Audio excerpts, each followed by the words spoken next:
Hello বন্ধুরা, good morning. কেমন আছো তোমরা? আশা করছি যে যেখান থেকে আমার ব্লগটা দেখছো সকলে ভালো আছো, সুস্থ আছো। নদিয়া জেলার ছোট্ট একটি গ্রাম থেকে আমি টুম্পা। আমার ব্লগ চ্যানেলে তোমাদের সকলকে জানাই অনেক অনেক ভালোবাসা, অনেক অনেক স্বাগত। দেখো, তোমাদের সঙ্গে কথা বলতে বলতে কিন্তু আমি ভুলেই গেছি মানে তোমাদেরকে জানাতে যে আমি কেমন আছি মোটামুটি ভালোই আছি। ঠান্ডা লেগেছিল, তো সেটা একটু কমেছে এখন। তো চলো, সব নিয়ে একটা ভালোই আছি। আর এদিকে দেখো, সকালবেলা তো রান্নাবান্না টুকটাক হয়ে যায়, তার কারণ তোমাদের দাদা ভাই তারপর আমার শ্বশুরমশাই দুজনেই কিন্তু ভাত নিয়ে বেরিয়ে যায়। বাবু যায় 8:30টায় আর তোমাদের দাদা ভাই যায় 9টায়। তো এই কারণে মানে বাবু তো ভাত নিয়ে বেরিয়ে গেছে আর কাজে চলে গেছে। আর এদিকে তোমাদের দাদা ভাইয়ের ভাতটাও কিন্তু আমি গুছিয়ে দিচ্ছি। ওরও স্নান খাওয়া দাওয়া হয়ে গেছে, তো দুজনার ভাত একটাতে। তো ওর এক মানে লেবার আছে ওর, আর তোমাদের দাদা ভাইয়ের দুজনের ভাতই একসঙ্গে দিয়ে দিই। আর এই যে ক্যানটা দেখছো, তো গতকালকে কিন্তু কিনে নিয়ে এসেছি, তো তোমাদেরকে তো দেখিয়েছি। তো চলো, এই ক্যানটাতেই আজকে নতুন ক্যানেই ভাত দিয়ে দিলাম। আর এই যে ওরা দুজনা কিন্তু গুছিয়ে নিয়েছে, তো ওদের হয়ে গেছে। তো চলো, বড়মশাইকে টাটা করে আবারও কাজে লেগে পড়ি। আজকে কিন্তু অনেক কাজ হচ্ছে। আর পিছনে দেখেছো আমার দাদু বসে রয়েছে।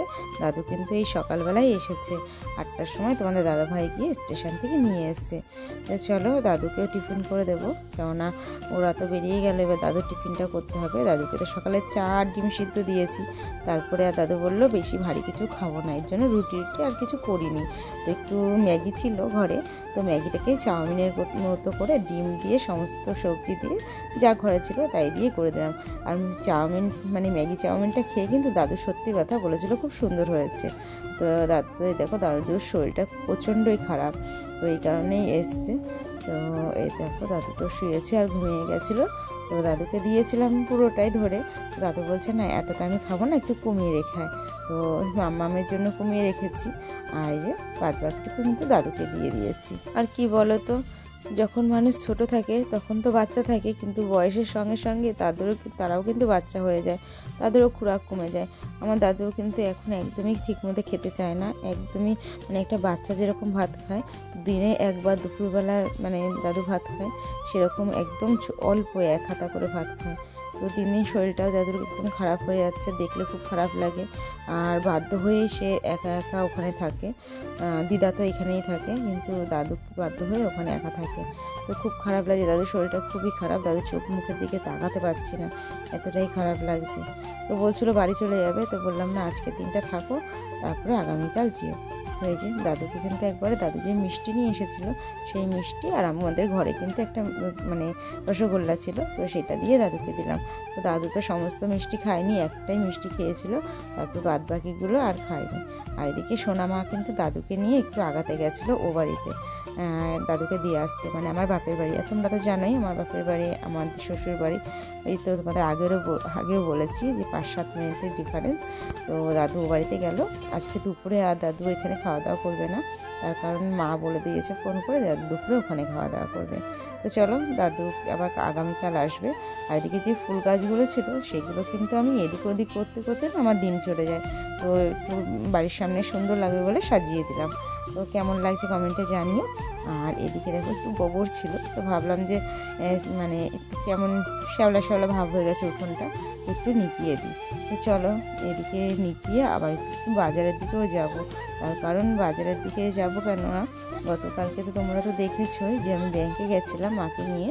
তো যেই সমস্যাতে গেছিলাম, তো সেটা তো ব্যাংকে সমস্ত কিছু জমা দেওয়া হয়ে গেছে।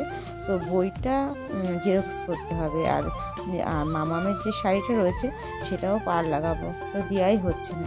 তো 12টা 12:30টার দিকে যেতে বলেছে। সকাল সকাল উঠোনটা নিকার কারণ একটাই, তার কারণ তাড়াতাড়ি শুকিয়ে যাবে। আর এদিকে দেখো, মা উনুনটা কিন্তু ওপাশে বসাবে বলছিল, তা আমি বললাম যে ওই সাইডটাতে হাওয়া লাগে বেশি, তো ওই কারণে মানে ওই দিকটা যদি বসানো হয় তাহলে কিন্তু খুবই অসুবিধা হবে। এই কারণে মা আবার দেখো উনুনটা একদম আমাদের ঘরের সঙ্গেই বসানো হচ্ছে। মানে আমি বললাম যে এই জায়গাটা বসাও, তাহলে রোদটাও পাওয়া যাবে। আর এখানটায় মানে এখন তো শীত বলে এখানটায় রোদ লাগছে, কিন্তু গরমকালে কিন্তু এখানটায় অত রোদ লাগে না। তো তো যাই হোক, মা তো উনুনটা ওখানে বসাচ্ছে আর আমি টুকটাক সেরে হাত মুখ দিয়ে কিন্তু চলে এসেছি। তোমাদেরকে বললাম না একটু যাবো, মানে বেরোবো। আর দেখো, যেই কাজের জন্য এসেছিলাম একটা কাজ কিন্তু হয়নি, শাড়িটা দেওয়া হয়নি, তার কারণ দোকানটা বন্ধ। আর এই যে জেরক্সগুলো করে নিয়ে আমি কিন্তু বাড়িতেও চলে এসেছি। তো চলো, কিছু কাজ তো একটা হয়েছে আর একটা কাজ হয়নি, মানে দুটো কাজ হয়ে গেলে ভালো হতো। তো যাই হোক, কিছু ঘরের জিনিসপত্র ছিল যেগুলো অগোছানো, তো বেশ কয়েকদিন ধরে ঠাকুরের জিনিসপত্রগুলো মানে বাসনগুলো আমার খাটের তলায় ছিল, তো সেগুলো না মানে ভিতরে রাখি করে বক্স কাঠের ভিতরে রাখি করে আর রাখা হচ্ছিল না। তো এই কারণে আমি বললাম চলো আজকে তাড়াতাড়ি করে এগুলো গুছিয়ে একবার পরিষ্কার করে গুছিয়ে রাখি। তো সেইগুলোই করছিলাম। তো ঠাকুরের বাসনগুলো সব এক একটা ভিতরে ঢুকিয়ে দিচ্ছি, আর বাইরে থাকলে তো নোংরা হয়ে যাবে, কারণেই ভিতরে সমস্ত কিছু ঢুকিয়ে রাখলাম। তো তারপরেই স্নান টান করে চলে এসেছি পুজো দিতে। তো এই দেখো, আজকে না বেশি ফুল পেয়েছিলাম না, তো জানি না কেউ নিয়ে গেছে কি না, অল্প দুটোই ফুল ছিল, তো তাই দিয়ে পুজোটা কমপ্লিট করলাম। আর আজকে যেহেতু পূর্ণিমা রয়েছে, এই কারণে না গোপুসোনার জন্য অন্য কিছু ভোগের ব্যবস্থা করেছিলাম না, শুধু ফল আর গজা টজা যা ছিল তো সেই দিয়ে পুজোটা সম্পূর্ণ করলাম। তো তারপরে খাওয়া দাওয়া করে এই যে মাম্মাম কিন্তু বাড়ি চলে এসেছিলো, তো এই যে কিছু কাজে মানে হাতের কাজের জন্য বসে পড়েছে। কি করেছে বলো তো, এই দেখো জুতোর যে বাক্সটা ছিল, তো এর আগের দিন পাপা জুতো কিনে নিয়ে এসছে, তো জুতোর বাক্সটা দিয়ে দেখো কি সুন্দর একটা সুন্দর জিনিস করছে।